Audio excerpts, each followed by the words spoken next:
Hey guys, this is Jessica. So we are doing D3 video notes today, graphing linear equalities. You guys are almost done. Congratulations. Let's go ahead and get started.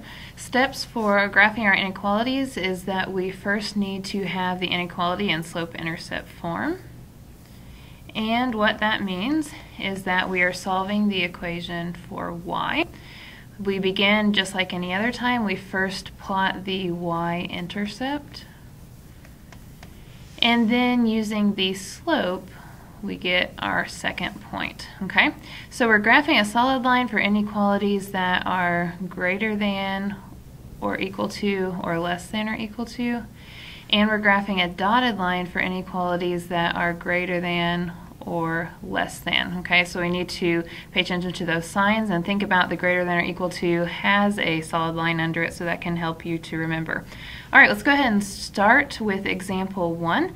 Okay, so first of all, we need to solve this baby for y, so that means I'm going to subtract x from both sides, remembering that I can't combine the 5 and negative x because those are not like terms. And now it's going to look like slope-intercept form with negative x plus 5. Okay, so what did we say we did first? We need to come over here and graph our y-intercept first. That is on my y-axis. Okay, so graphing that means I need to go up to 1, 2, 3, 4, and 5. And then I'm using my slope. So what is my slope here? It's negative x, which that's the same thing as negative 1 over 1, or we could do it as 1 over negative 1. Okay, either way would work. So that means I can either go down 1 and to the right 1 for a point, or I can go up a positive 1 and left 1. Okay, you don't have to do both of those, just choose one if you have a negative slope, and depending on your room on the graph. Okay, so looking then, I need to decide, is it solid or is it dotted? This right here, solid line underneath, that tells me that I am going to do solid. Okay? Alright, so I'm going to go ahead and graph my solid line. Okay. And now I know that these values are greater than or equal to, so once we graph, we always have to be sure to shade these. If it's greater than, it's going to be above the line. Okay, so I'm shading all the values here above my line. It's greater than or equal to. However, sometimes it's a little bit difficult to see that, so we can always pick a point and check it in our equation that we are given. So let's go ahead and check one. Pick your favorite. I tend to pick 0, 0.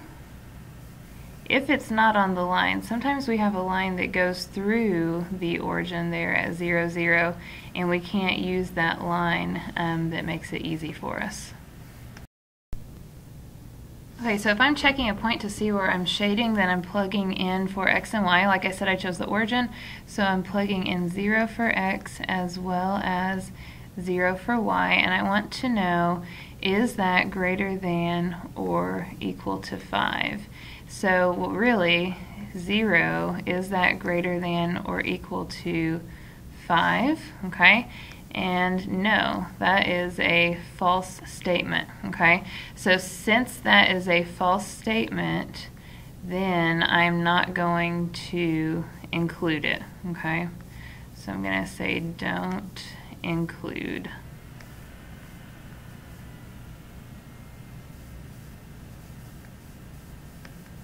Okay, and you see that we didn't include that in our graph.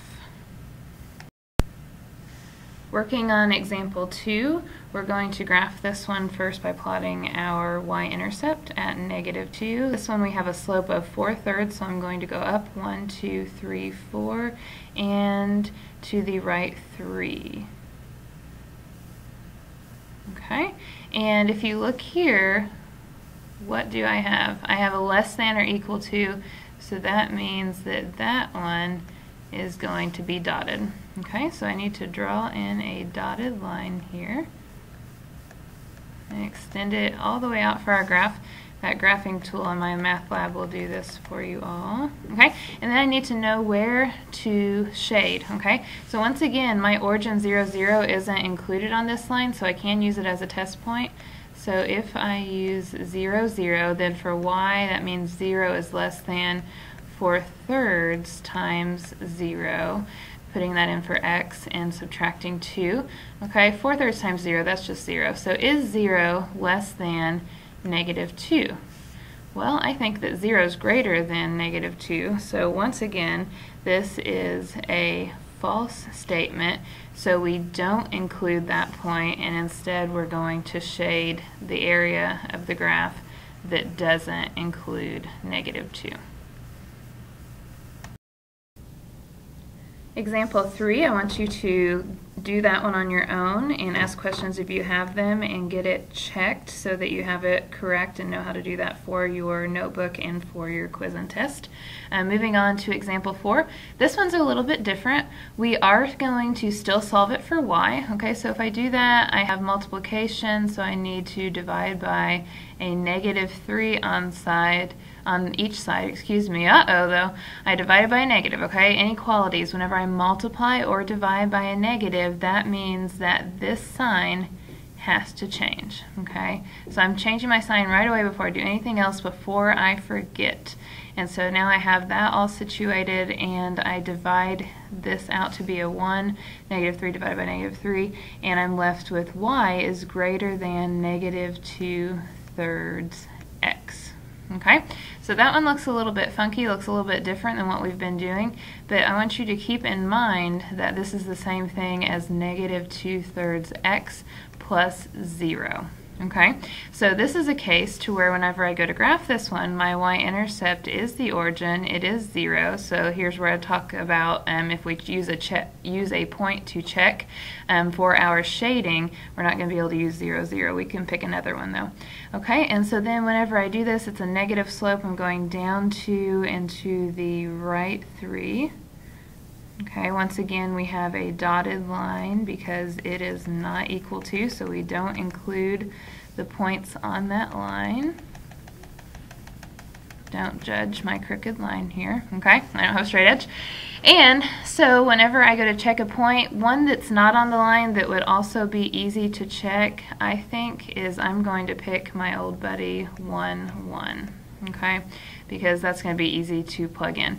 So I would do -3 times y is 1, as well as 2 times 1. So we are thinking, is -3 less than 2? And yes, that is a true statement. So since it's a true statement, that means I need to include it in my shading, okay? So 1, 1 would be on the upper side of our line. Okay, so I'm shading to include it because that does make our linear inequality true. Okay, and you could have plugged that into either your slope-intercept form or the original and still get the correct answer. Our last problem that we're going to do together, once again remember to do the others that are left on your note sheet on your own and have those completed for your notebook check, is example 5. And so this is our last trickster and our last problem, and I'm going to take it back to elementary graphing. When we first started graphing, how did we do that? Okay, because what does this y is less than or equal to 4 mean? Think about if it was y equals 4. That means that every y value would be 4, right? So if it was y equals 4, that means every y value would have to be 4, and we could pick any x. Well, we graph these lines the same as we would a linear equation. We graph these inequalities the same way. We have to do our line first. So if I graphed y equals 4, that means every point on my line, if I find where y is 4 here, every point on my line has to have a y value of 4, correct? All of these points on the line have a y value of 4. Okay, so whenever I graph this, then it's going to go through the y-intercept at 4. Okay, through the y-axis, have a y-intercept of 4. And it's going to be solid because it is equal to. Okay, and whenever I graph that, y is less than or equal to 4. Well, what y values are less than or equal to 4? All of the ones that are below 4, right? If you need to test a point, you can. That one's kind of easy to reason through. Okay, great job, and good luck as you finish out the course.